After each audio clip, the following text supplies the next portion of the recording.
네, 안녕하세요. 제이비입니다. 일단 오늘 영상 시작하기 전에 감사 인사부터 드리고 시작하도록 하겠습니다. 멤버십 회원이신 김명수님, 원혜인님, 아마란스님이 이렇게 소중한 슈퍼땡스 후원을 보내주셨습니다. 앞으로도 멤버십 커뮤니티 게시판 통해 많은 도움 받으실 수 있게 최선을 다하겠습니다. 네, 여러분, 이번 주말 동안 전 세계가 아주 난리가 났었잖아요. 러시아의 프리고진의 바그너 그룹이 일으킨 쿠데타 때문에 이걸 상황이 종결된 마당에 이제 와서 쿠데타라고 칭해야 하나 좀 애매한 부분도 있는데요.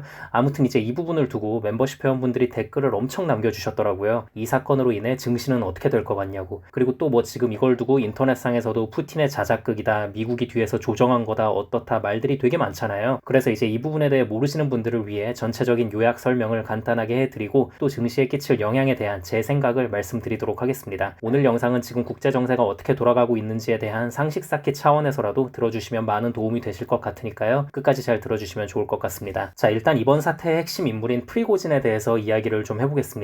참고로 바그너 그룹은 이 프리고진이 설립한 러시아의 민간 군사 기업입니다. 이 인물이 사실 굉장히 전설적인 인물입니다. 일단 기본적으로 워낙 악질적인 범죄자 출신이기 때문에 이 인물 자체가 대단하고 존경받을 만한 사람이다라고 말하는 건 절대 아닙니다만 한 인간으로서 살아온 인생의 서사를 보면 밑바닥부터 시작해서 나름 엄청난 부와 명예를 거머쥔 인물입니다. 아주 간단하게 인물 소개부터 좀 드리자면요. 프리고진은 1961년생입니다. 어린 시절에는 스키 선수로서의 꿈을 위해 달렸지만 커리어는 딱히 성공적이지 못했고요. 18세인 1979년도에 절도를 저질러서 처음 구속이 됐고 그 이후로도 정신을 못 차리고 절도, 사기, 미성년자 매춘 알선 등의 범죄로 다시 구속이 되어서 1981년에 13년형을 선고를 받고 감옥에서 7년 동안 지냈습니다. 살인과 폭행 같은 강력범죄가 아닌 잡스러운 범죄만으로도 13년형을 받았다는 것 자체가 죄질이 상당히 나쁘고 상습적이었음을 나타내는 것이라고 보면 됩니다. 자, 그래서 아무튼 1988년에 사면을 받고 출소는 했는데 딱히 돈이 많이 있는 게 아니었기 때문에 그냥 가족과 함께 길거리에서 핫도그를 팔기 시작합니다. 근데 이게 또 대박이 나요. 핫도그로 번 돈을 기점으로 고급 레스토랑도 차리고 요식업계에서 큰 손이 됩니다. 그리고 전국 각지에 지점을 내고 성공적인 영업을 이어나갈 때 푸틴을 만나게 됩니다. 푸틴이 이 프리고진 음식점의 요리를 상당히 만족스러워했고 자주 찾게 되다 보니 이 프리고진이 푸틴에게 줄을 대기 시작합니다. 그래서 이제 이 푸틴이 프리고진의 뒤를 잘 봐주게 됐고 결국 프리고진의 식당에서 러시아 군대와 전국에 있는 학교에 보내는 급식을 납품하게 되면서 상상도 못할 액수의 돈을 움켜쥐게 됩니다. 프리고진의 회사가 정부기관에 음식을 납품하며 얻은 계약금만 최소 3조 8천억 정도라고 하니까 그 규모가 상상이 안 되죠. 네, 아무튼 이렇게 해서 쌓은 돈으로 결국 용병 회사도 차리고 러시아 군대와 푸틴을 알게 모르게 뒤에서 도와주는 역할을 많이 하게 되면서 그 악질적인 명성을 국제사회에 떨쳤다고 보시면 됩니다. 자, 그럼 프리고진이라는 인물에 대한 소개는 이쯤 하도록 하고 이렇게 푸틴 눈에 잘 들어서 잘 나가던 프리고진이 왜 갑자기 반란을 일으키게 됐을까에 대한 부분을 시간 순서대로 한번 말씀을 드리겠습니다. 자, 미리 말씀드리지만 이번 쿠데타 사태를 저는 푸틴의 자작극이라고 보진 않습니다. 자작극이라고 보기에는 이미 오래전부터 바그너 그룹에서 이럴 수도 있겠다는 낌새가 약간 좀 관측이 되던 부분들이 있습니다. 자, 일단 프리고진의 바그너 그룹은 민간 군사 기업입니다. 즉 러시아라는 국가에 소속된 군대가 아니에요. 그런데도 사실상 러시아 국방부와 동등한 독립적인 지위를 누려왔습니다. 푸틴의 비호가 있었기에 가능했던 일이죠. 그리고 러시아와 우크라이나의 전쟁이 벌어졌고 프리고진의 바그너 그룹은 온갖 힘든 일들을 도맡아 해왔습니다. 최전방에서 싸운다던가 하는 것들이죠. 전쟁 초반에는 바그너 그룹이 상당히 잘 싸웠습니다. 근데 러시아군이 슬슬 탄약과 장비가 부족해지던 6개월 전쯤부터 문제가 터지기 시작합니다. 이 당시 또 일각에서는 이런 말이 나오기 시작합니다. 바그너군이 잘 싸우긴 하는데 바그너가 이렇게 잘 싸우는 건 다른 러시아군들이 쓰는 화력보다 훨씬 더 압도적으로 많은 화력을 투입해가며 싸우기 때문에 그 정도의 성과를 보였던 거다라는 것이었죠. 그러니까 그동안 바그너가 러시아 국방부에 늘 많은 탄약과 무기 지원을 요구했기 때문에 가능했던 일이라는 겁니다. 자, 우리가 이쯤에서 러시아 국방부의 입장이 한번 되어봅시다. 러시아 국방부 입장에선 푸틴의 총애와 비호만으로 저 위치까지 올라간 전과자이자 길거리 핫도그 장사 출신의 프리고진이 달갑게 보였을까요? 그렇진 않았을 겁니다. 본인들 입장에선 아주 눈엣 가시였겠죠. 그래서 러시아 국방부에서는 어느 순간부터 바그너가 요구한 만큼의 탄약 공급이 불가능하다며 탄약 공급을 줄이기 시작합니다. 근데 방금 말씀드렸다시피 이건 그냥 표면상의 이유일 뿐이고 실제 속마음은 이 기회에 저 바그너 놈들 힘을 좀 약화시키고 없앨 수 있으면 없애버리자라는 부분도 강하게 작용을 했을 겁니다. 그리고 또 바그너군과 이들을 이끄는 프리고진도 문제가 좀 있었던 게 항상 러시아 군대를 향한 비하와 조롱을 멈추질 않았습니다. 야, 니들 너무 못 싸운다. 우리는 이렇게 잘 싸우는데 라고 비아냥거리면서 심지어 바그너군 소속의 병사들이 러시아군을 폭행하는 일도 서슴지 않았습니다. 본인들이 이렇게 해도 사실상 본인들은 푸틴의 사병 집단이나 다름없는 조직이기 때문에 푸틴이 당연히 자기들 편을 언제까지고 들어 들어줄 것이라고 생각을 했던 겁니다. 자, 그런데 얘네들이 착각했던 게 하나가 있죠. 독재국가의 독재자는 절대로 어느 하나의 집단이 너무 커지는 걸 원치 않는다는 겁니다. 거기에 10년이 넘는 기간 동안 러시아 방송 매체들을 통해 바그너 그룹의 이미지는 상당히 잘 포장되어 왔고요. 심지어 이번 러우 전쟁에서 바그너 군이 혁혁한 성과를 거두는 걸 보면서 더더욱 그 이미지와 입지가 좋아지던 상황이었습니다. 푸틴 입장에선 슬슬 거슬릴 만한 존재로 성장하고 있었다는 겁니다. 근데 또 푸틴 입장에서도 생각을 해보면 지금 가뜩이나 우크라이나를 쉽게 못 끝내서 짜증나 죽겠는 상황인데 너무 거대해진 바그너 그룹하고 완전히 척을 지기에도 좋을 건 없는 상황이니까 표면적으로는 국방부와 화해를 시키려고 합니다.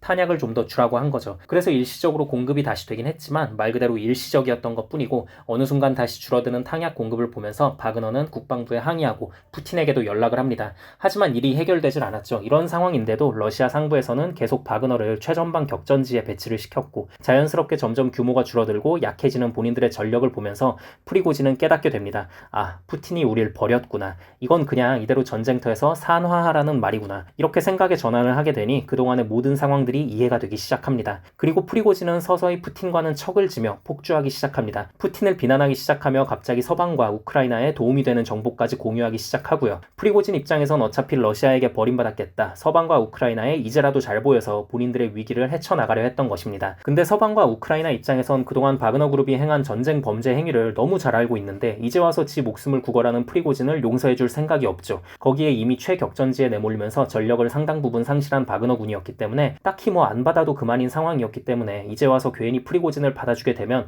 그 흑폭풍이 더 커지게 되는 상황이니까요. 이렇게까지 몰리니 프리고진은 정말 미쳐버리게 됩니다. 그리고 계약 조건을 바꿔달라는 최후 통첩의 메시지를 보내게 되죠. 하지만 푸틴과 국방부는 귓등으로도 안 듣죠. 오히려 푸틴은 바그너가 저렇게 주제도 모르고 날뛰는 모습을 보면서 더 확실해지게 됩니다. 이놈들을 진짜 처단을 해야겠구나. 그리고 벌어진 게 며칠 전 바그너 기지에 대한 미사일 공격입니다. 이게 당시에도 우크라이나 측의 공격이었는지 러시아 측의 공격이었는지 확실하진 않았는데 바그너 측의 주장도 그렇고 정황상 러시아의 미사일이었다고 보는 의견이 많습니다. 그래서 도저히 이대로는 안 되겠다 싶은 바그너가 모스크바로 진격하는 반란을 택했고 당장 불필요한 유혈 사태는 막는 게 좋은 러시아 측에서 일단은 바그너의 입장을 어느 정도 수용해주며 사태가 일단락됐다고 보시면 됩니다. 일각에서 말하는 푸틴의 자작극설이 저는 가능성이 거의 없다고 보는 게요. 이번 사태를 계기로 푸틴은 많은 걸 잃었습니다. 우선 독재국가, 권위주의 국가에서 지도자가 권위를 잃어버린 게 가장 크죠. 뭐야, 탱크 몰고 가서 협박 좀 했더니만 그 반역자를 죽이지도 않고 저렇게 살려서 풀어준다고? 이에 대한 카리스마 실추가 저는 상당히 크다고 보거든요. 그동안 강력한 지도자의 이미지 메이킹을 위해 거의 평생을 투자해온 푸틴이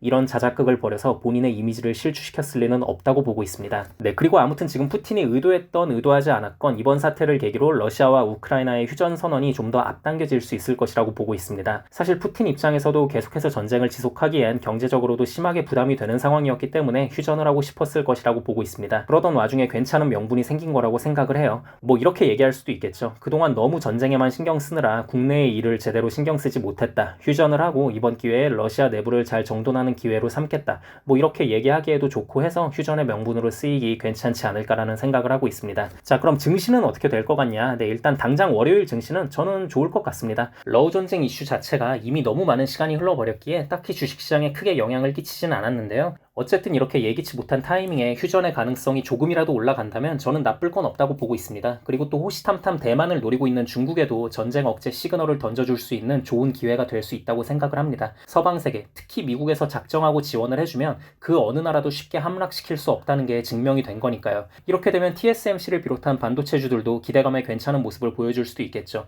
그리고 채권도 괜찮을 것 같습니다. 전 세계 곡창지대 중에 하나인 우크라이나의 공급망이 더욱 확실히 해결이 되면 인플레에 좋게 작용할 수 있을 테니까요. 주식과 채권이 서로 해치의 개념으로 존재하는 건 맞지만 무조건 반비례의 관계는 아니기 때문에 또 상황이 이래저래 좋게 흘러간다면 충분히 같이 우상향하는 자산들이니까요. 네, 아무튼 오늘 영상은 여기까지 하도록 하고요. 다음 영상에서 뵙도록 하겠습니다. 감사합니다.